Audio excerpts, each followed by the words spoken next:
1992 cricket world cup final. വയറ് നിറച്ച് breakfast കഴിച്ചിട്ട് പിന്നെയും പോയി കിടന്ന് ഉറങ്ങാൻ പോയ യുവതാരത്തിനെ പിടിച്ചു നിർത്തി ക്യാപ്റ്റൻ ഇമ്രാൻഖാൻ പറഞ്ഞു, മോനെ നീ ഇപ്പൊ ബാറ്റിങ്ങിന് പോകും, അപ്പൊ നീ ഏത് ബോളറിനെ വേണേ അടിച്ചു കളിച്ചോ, പക്ഷെ ആ കൂട്ടത്തിൽ ഇയാൻ ബോധം എന്ന് പറയുന്ന ഒരുത്തനുണ്ട്, അവനെ മാത്രം നീ സൂക്ഷിച്ച് കളിക്കണം, അടിച്ചു കളിക്കാനൊന്നും നിൽക്കരുത്.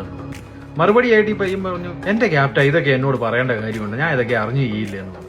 അന്നത്തെ കാലത്തെ ടീമിലെ സ്റ്റാർ പ്ലെയർ ആയ ജാവിദ് മിയാന്താദ് പോലും 98 ബോളിൽ 58 റൺസ് അടിച്ച ഈ കളിയിൽ ഈ പയ്യൻ ഇയാൻ ബോധം ഉൾപ്പെടെയുള്ള എല്ലാ ബോളർമാരെ അടിച്ചു പരത്തി 35 ബോളിൽ 42 റൺസും എടുത്ത് തിരിച്ചു വന്നു.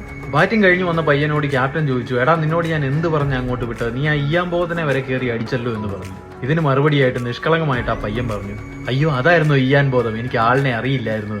ഒന്ന് ഞെട്ടിയെങ്കിലും ക്യാപ്റ്റൻ അടുത്ത സെക്കൻഡിൽ വീണ്ടും ചോദിച്ചു, അറിയില്ലെങ്കിൽ എന്താ ജേഴ്സി പേരില്ലേ എന്ന് ചോദിച്ചു. ഇതിന് മറുപടിയായി കൂടുതൽ പാവത്താൻ ലുക്കിൽ ആ പയ്യൻ പറഞ്ഞു, ക്യാപ്റ്റൻ അതിന് എനിക്ക് ഇംഗ്ലീഷ് കൃത്യമായിട്ട് വായിക്കാൻ അറിയില്ലല്ലോ എന്ന്.